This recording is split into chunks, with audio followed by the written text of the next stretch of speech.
5 सितंबर शिक्षक दिवस है, जो एक राष्ट्रीय पर्व है। आइए आज इसी विषय पर चर्चा करते हैं। लेके चलते हैं सतयुग से।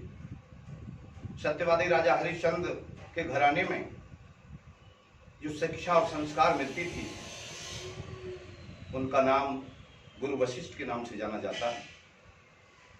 और आइए त्रेता में राजा दशरथ के जो कुलगुरु होते थे, जो राम और लक्ष्मण को धनुर्विद्या अस्त्र शस्त्र का ज्ञान हुआ था, वो थे ऋषि विश्वामित्र। और आइए द्वापर की ओर चलते हैं।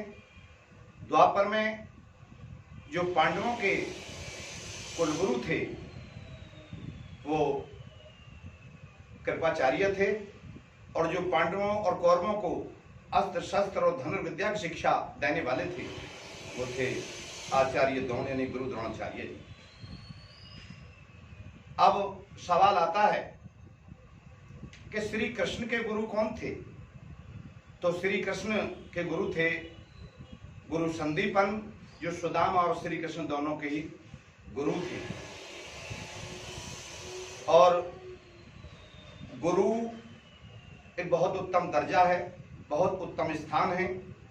यदि गुरु की शिक्षा को ग्रहण किया जाए तो शिक्षा लेने वाला वह विद्यार्थी के रूप में बहुत बड़ा स्तर प्राप्त करता है।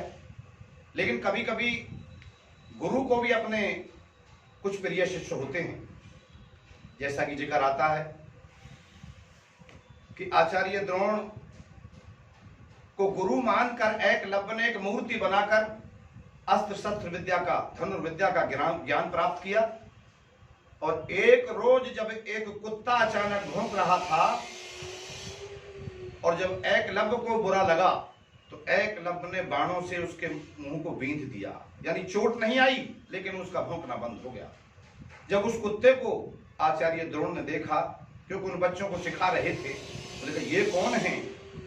तो पता लगाते लगाते एकलव्य के पास गया। एकलव्य ने जब देखा तो प्रणाम किया, गुरुदेव प्रणाम। लेकिन कहा कि इस कुत्ते को इस तरह से किसने इसके मुंह में बाणों का प्रहार किया है? एकलव्य ने बताया, गुरुदेव मैंने। आप ही मेरे गुरु हैं, मैं कैसे गुरु हूं? आइए प्रतिमा दिखाता हूं। प्रतिमा दिखाई। आचार्य द्रोण ने सोचा कि तुझे तो अर्जुन के द्वारा धर्म की विजय करानी है, तेरा प्रिय शिष्य तो अर्जुन ही है। इसलिए उससे कहा कि तुमने गुरु दक्षिणा दी है क्या? कि नहीं। तो गुरु दक्षिणा में क्या दोगे? कि मांगो गुरुदेव, जो कुछ मांगना है। कि अगर तुम अस्त्र शस्त्र विद्या धनुर्विद्या का अध्ययन कर रहे हो, अभ्यास कर रहे हो, तो बताओ होने वाले कभी युद्ध में कौरव और पांडवों में किसका साथ दोगे? एकलव्य ने कहा, मैं कौरवों के साथ रहूंगा। कि तुम्हें दक्षिणा में मांग रहा हूं कि तुझे दोनों तरफ से किसी के साथ भी युद्ध नहीं करना है। एकलव्य ने कहा, कैसे विश्वास होगा? अपना अंगूठा काट कर दे दिया दाहिने हाथ का। दूसरा आता श्री कृष्ण का।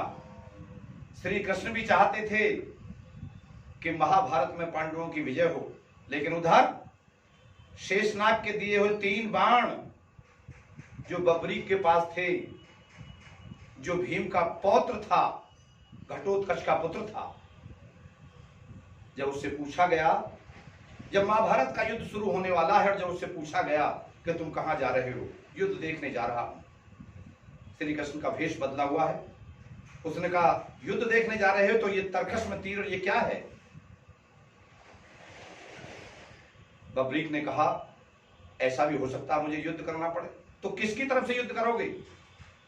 बबरीक ने कहा, मेरे गुरु ने बताया है कि जिधर से सेना हारती हो उधर से युद्ध करूंगा। अच्छा, तुमने अपने गुरु को दक्षिणा दी है? कि नहीं। तो बिना दक्षिणा दिए तुम्हें युद्ध क्षेत्र में युद्ध करने का अधिकार नहीं। जाओ, पहले गुरु को दक्षिणा दे के आओ।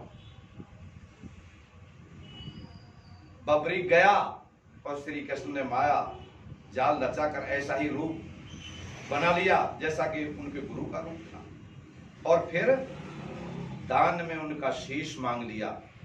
कहीं कहीं अपने प्रिय शिष्यों को बचाने के लिए या उनकी पताका लहराने के लिए, उनकी फतह कराने के लिए कभी कभी दुभांत करनी पड़ती है। और ऐसा श्री कृष्ण और आचार्य दोनों ने कहा। आज बस इतना ही बहुत है।